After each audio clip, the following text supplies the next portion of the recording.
wela wela yo. Wela wela wela yo.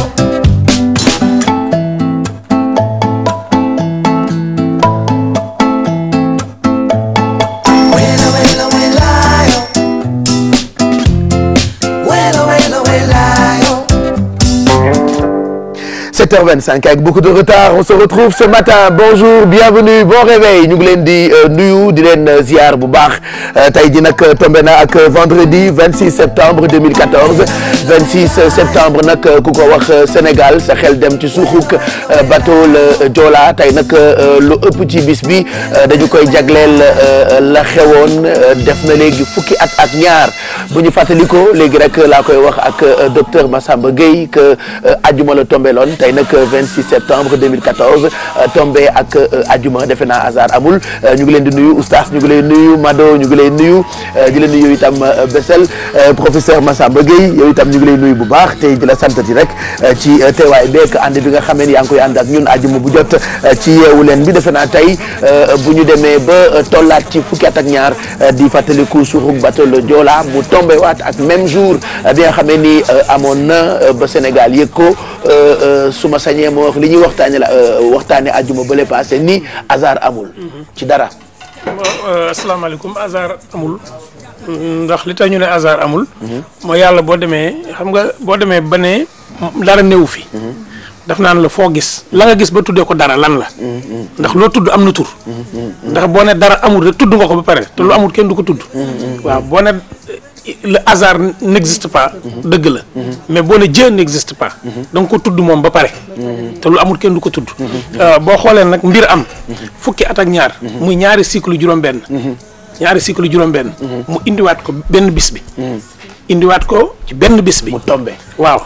am na lu mu séq ak ñun dëgg la c'est-à-dire ñun ñoo bëgg di effacer wante du effacé wu te coïncidence yooyu day am am na nag lu tax coïncidence yooyu di am coïncidence yooyu bu amee nag ñun la ñu war a delluwaat ci suñ bopp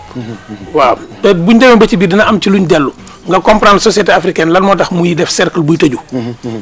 lan moo tax sax suñu fecckat yi ku ci fecc boo wundeelu wut ba dellu ci yow amoo jàmm lan moo tax kumpo Casamance bu ñuy fecc buñ ko sampee toujours day wër loolu yëpp am na luñ ñu doon jàngal ñun ci cosaan ci lu ne fa mu départ dana fa dellu si waaye bu fay dellu si ci ban taxawaay la lay fekk loolu am solo jeex na donc gis ngeen ni mu tombé nii oustaz di nga ci wax léegi nii ndax nag bu ngeen xoolee sommaire bi ak li leen di xaar ci yeewu leen bu 26 septembre 2014 lu ci ëpp tey dañoo fas yéene waxtaane suuxuk bateau le Joola boobule comme ni ñu koy defee ajuma bu jot tey ci seen séquence carnet de voyage daañu àndandoo ak Bessel dem dëkk bu ñu naan Casamance. jërëjëf Pape Cheikh maa ngi nuyu ñu ñuy seetaan di rafetlu tamit ñi ma bokkal plateau bi mbégteeg bànneex la ñuy am waaye di wax rek fàttaliku tamit baax na lool di ñaanal ñi nga xamante ne dañu suuxoon ci bateau le Joola yàlla yërëm leen taxare leen àjjana yi gën a kawe tey dañuy dem nag sigi buñ ko ne bari tur lool ñu koy woowee tamit Sinthiou Thioro ñeneen ñi di ko woowee Ziguinchor parce que bu ñu ne bateau le Joola foofu la tey dinañu waxtaanee li nga xamante ne moom mooy histoire u Ziguinchor ñan ñoo ko sant jeex na kon Ziguinchor la ñuy dem tey ci carnet de voyage ak kii di Bessel Mado grâce ak moom yenn saa yi négligence indi ay njombe am na sax ñu ci dul bëgg di wax ndax seen i xolay jeex bu ñu gisee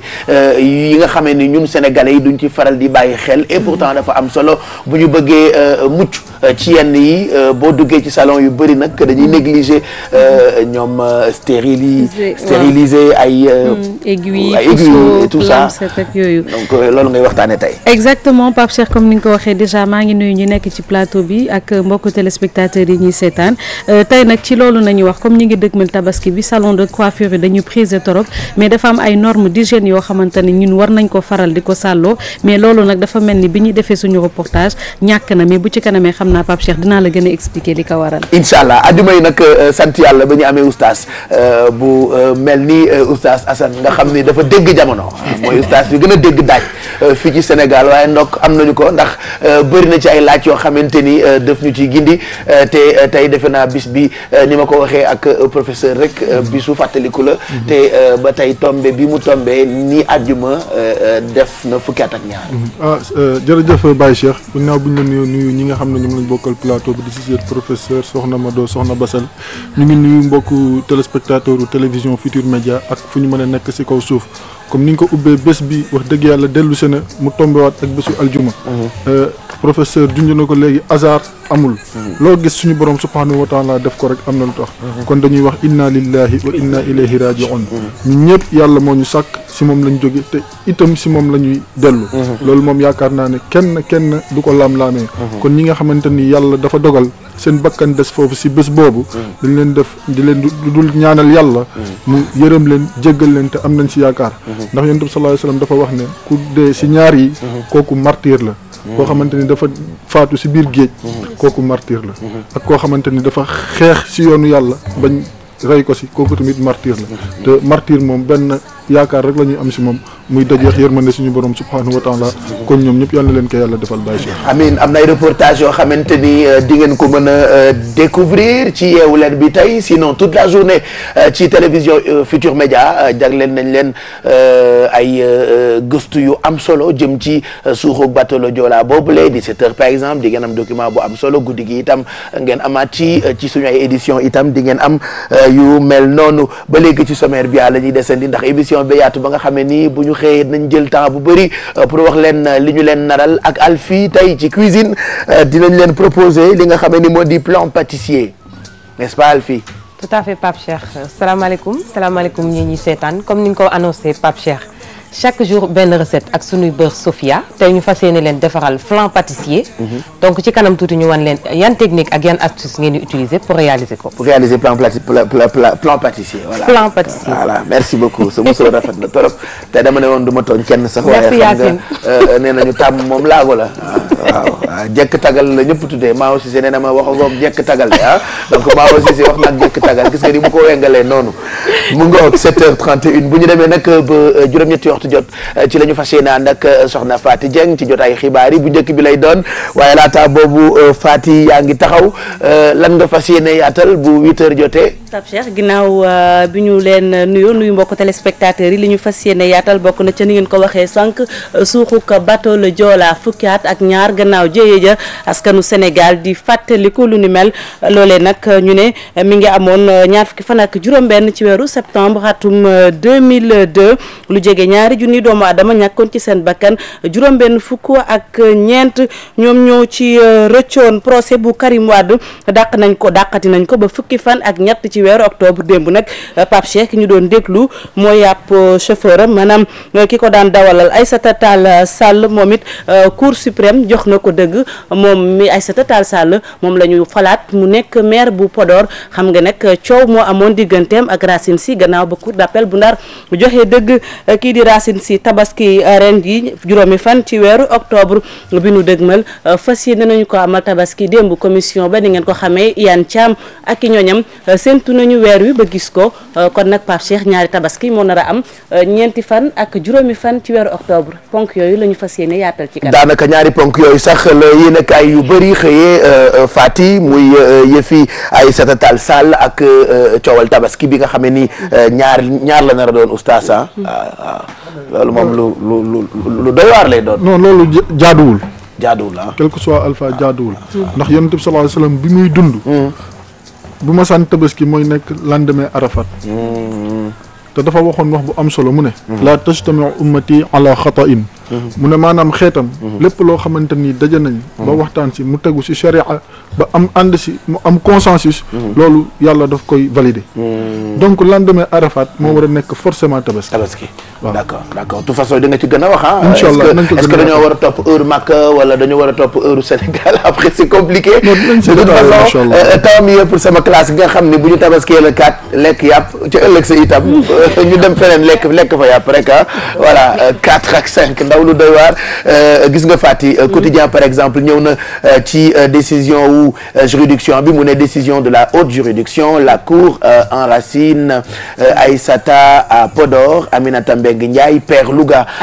waaw Aïssata Tall Sall Pape Cheikh comme ni ñu ko waxee cour suprême jox na ko dëgg. Racine Sy le cour d'appel joxoon dëgg waaye bi ñu ko attewaatee moom Aïssata Tall Sall moom mooy toog ca bopp mairie bu Podor Aminata Mbengue Ndiaye it naka noonu dafa demoon ci kanamu dafa demoon ci yoon. ne nag moom nanguwul woon ne dañ ko gagné waaye ca cëppaandaw ga Aminata Mbengue Ndiaye dañu ko gagné moom ñàkk na mairie bu Louga. voilà alors presque journaux yëpp ñoo ci ñëw gis nga ko nii grand place itam gis naa ko ak photo Aïssata Tall Sall ñu ne mairie de Podor la cour suprême déracine si et confirme Aïssata Tall mooy li nga doon wax léegi rek. waaw mais Aïssata Tall Sall moom la cour suprême jox dëgg. loolu moom mooy wax bi ñëpp xëyee. d'accord et en même temps maa ngi gis ci une bi ba tey photo suñu porte-parole di Serigne Bass Abdou Khadre ñu def Serigne Bass seul mandataire les trafiquants d'influence priés de s'abstenir Macky neutralise les courtiers courtier la ñu bëggoon bind certainement culturel la ñu bëggoon bind donc culturel c'est un mot, c'est l'adjectif qui vient de culture. Culturel d'accord Culturel c'est l'adjectif qui vient de culture et cultuel qui vient du culte. boo fi nekkul woon ñi dañu ma ko wax de dañu may bàyyi muy teel rek merci professeur comme dit Khalifa Diakhaté avec la photo ak photo Serigne Bass Abdou Khadre di porte-parole suñu Khalifa Cheikh Sidi Moukhtar Mbacké lu ñu bëgg a wax foofu Fati li ñu bëgg a wax moom mooy Serigne Cheikh Sidi Moukhtar benn ndaw képp la am muy Serigne Bass Abdou Khadre moom dong moo koy waxal képp keneen koo xam ne dangaa yëkkati kàddu Serigne bi yabalu la li ko Cheikh Sidi Moukhtar Mbacké wax moom Serigne Bass Abdou Khadre loolu la ko Alaaji Baara waxoon ne ko yaay bët yi may xoolee yaay tànk yi may doxee moom Serigne Bass Abdou Khadre suñu porte-parole boobu donc moom mu nekk ci une Walf bu grand place la tudd waaw donc Walfadjri mu ngi nii moom tamit ñëw na ci coowal facture électricité bi nga xam ne fan yëpp ñoo ngi koy coow mu def ni facture salée l'État blanchit la Sénélec le ministre de l'énergie indexe la vente de glace dans les maisons qu'est-ce que ça veut dire maanaam nguur gi setal na vraiment qu'est-ce que ça veut dire nguur gi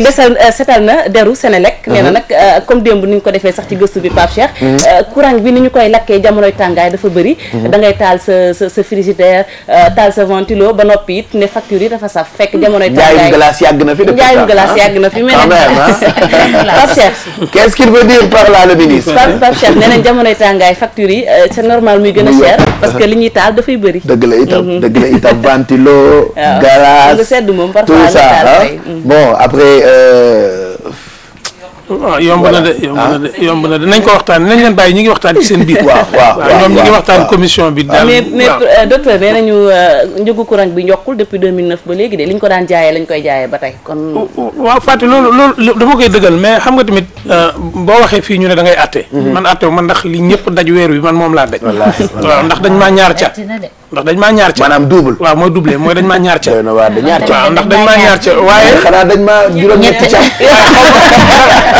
xam nga xaw ma lu tax ñu ñaar ca ma. waaye am na lu ma seetlu. lu ma benn électricien wax. mu ne ma da nga gis ko jël frigidaire am teg ko ci bitti. mu teg ko ci hall bi noonu. mu ne man est-ce que kooku xamul ne bu ubbee. tàngoor bi dugg ci biir frigidaire bi da koy tëjaale. dëgg la. waaw am na ñoo xam ne bu ñuy tëdd coupé moo tax daal li nga wax. ay détails la waaw yu nit ci lu bàyyi nanu yaraat sa portable dindi ko voilà dañ lay conseillé que kër gi yëpp nga daal di débranché parce que bu fekkee guddi na nga bàyyi ko ci loolu ci prise yi mu branché appareil bi day consommé même bu fekkee ne kii woon donc dañuy conseillé tout le temps ñu koy débranché.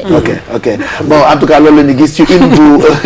Walfadjri donc mu ne le ministre de l'énergie indexe la vente de glace dans les maisons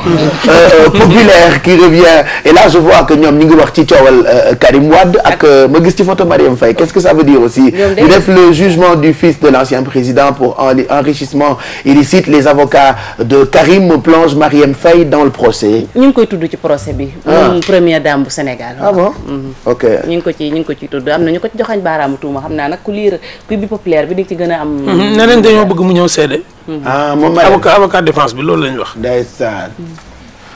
ok d'accord ñu war la libération une ma ngi nii wax na ci coow loolu itam minute de confrontation entre Bibo Bourgi et Elimanel Diop et madame Patricia Diop comme dans un combat de boxe. mu mel ni dañoo nekkoon rek ci biir. ci ring waaw ci ring. ok dóorante kurpañ peut-être duñ ko waxee ci sens boobu waaye ku ne da ngay joxar bi ay parce que Victor Tendeng la ñu bind ni moom moo ne je suis le chauffeur du prisonnier politique Karim Wade. waaw moom Victor sax ne am na lu mu dénk démb am na lu mu wax nee na moom daan na yóbbu yoo xam ne Karim da ko daan yónni mais Abdoulaye Wade moo ko daan jox donc mu mel ni procès la boo xam ne procès bu jeexagul la Pape Cheikh naam dàq nañ ko ba fukki fan ak ñett ci weeru octobre. d'accord bu loolu weesoo ma gis ci quotidien bi di enquête ñu bind ci ay chiffres yu bëri jëm ci Sénégal defe naa ay xeetu gëstu yu ñu amal la recensement la waaw démb d'ailleurs ñu ngi def comme titre chiffre définitif du recensement général le Sénégal des chiffres et des lettres là je vois lu toll ci 25,7% le Sénégal am comme taux de chômage. waaw je vois aussi 26 ans mooy âge bi bu gën bee yamamaay ci wàllu sëy. là je vois aussi 13,5 millions d'habitants dont 5,1% de femmes. jigéen ñi mujj nañoo sakkan. jigéen ñi kay seen lim fi mu ne nii macha allah. comme vous êtes nombreuses vous les femmes. jëlal ñeent rek ñu wàññeeku. yàlla tere. benn rek dafa bëri papa ne woon na su ma mënoon a def genn wàllu jigéen ñi sama soxna ma def ko parce que dañoo compliqué. genn wàllu jigéen baaxul. parce que démb la ñu doon joxe résultats yi ñu jëlee ci gëstu bi. mu mel ni Sénégal bi nu ko xaymaa ñu ngi tollu ci 13,5 maanaam fukki millions ak ñett ak juróomi téeméer. d'accord donc mu ngi noonu mooy une bu junni. il faut pas faire de faute ah. tey ñaata nga wax. fukki millions ak ñett yu toftal juróom. déjà million yoon na wala du yoon. déedéet du yoon. yu toftal téeméeri junni mooy ñaar téeméeri junni. waaw million rek waroo ko wax. après. professeur dinañ jox cours yi mais jàpp rek 13 millions 500. moo gën a yomb jàpp ak ñett yu toftal téeméeri junni moo gën a yomb jàpp moo gën a yomb docteur. voilà et puis Soleil pour terminer suñu lii nekk ci xëtu yéenekaay yi ñu def ni remise du rapport du CNRA Macky Sall salue le combat pour la protection du public jeune Babacar Touré qui a parlé qui propose aussi des assises de la presse vers une révision de la loi sur la publicité. waaw mu mel ni démb ci waxu wàllum publicité ak audiovisuel doon nañ ko waxtaanee. doon am lu ñu doon jébbal njiitu réew mi Soleil moom foofu la xëyee comme ni ñu koy waxee saa su ne. voilà et puis je vois ci l'observateur bu tey bi Samuel Sarr ñu def ni les confidences du prisonnier Samuel Sarr alors qu'est-ce qu'il a dit à lire ce matin dans l'observateur de ce vendredi 26 septembre 2014 ce qu'on va faire tout de suite mooy aller directement à la rédaction centrale de l'observateur pour ce qui fait la menu le menu la menu xam nga professeur toog doo bëgg a def faute benn yoon waay mais lii du faute lii du faute la lapsus erreur ok erreur accident de travail alors ce qui fait le menu de l'observateur de ce 26 septembre 2014.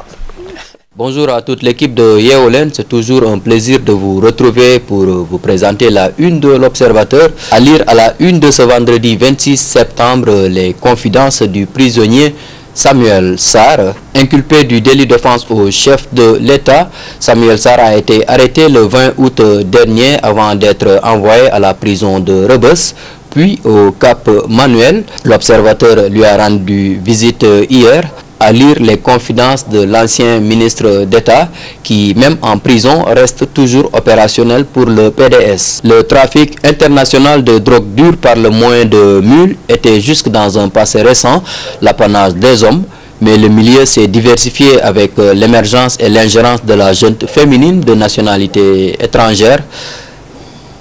Le caractère lucratif de cette pratique délictuelle a fini par tenter les Sénégalaises qui de nos jours s'illustrent de façon croissante dans ce business sous la coupole de caïds africains. À quelle fin l'observateur passe au crible cet épiphénomène?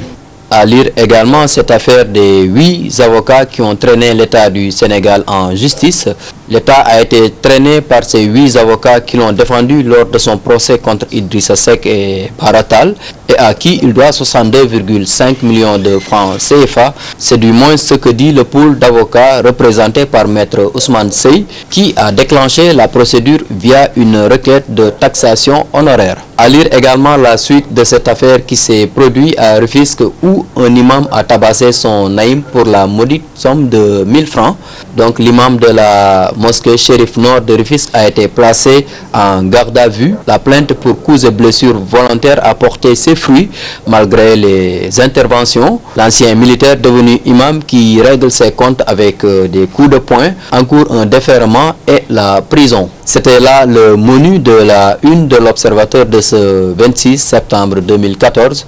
Bon vendredi et bonne lecture. loolu moom doy na waar lool l'observateur moo ci ñëwaat tey ñu ngi gërëm l'observateur rédaction bu mag bi ci seen ay xibaar ndax ku ci xëy boo ko liirul dafay mel ni liiroo dara donc sant yàlla ba mu nekkee premier ñooy number one ci xibaar oustaz dóor imam moom doy na waar imam bi dóore wala imam bi la ñu dóor finalement je comprends plus imam bi moo dóore imam war na dóore yow mi sa kanam gi nii ma la gisee yaay imam yooyu di dóore sax oustaz non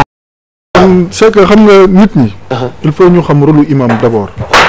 imam rôle am mooy dafa war a nekk un régulateur social quand même d'abord te boo war amee rôle boobu waruloo xeex waruloo xuloo dëgg la war nga mer parce que mer moom ñëpp lay dem mais boo meree war nga mën a maîtriser sa bopp ba yenn yi doo si yegg Yonent sallallahu alayhi wasallam dafa waxoon ne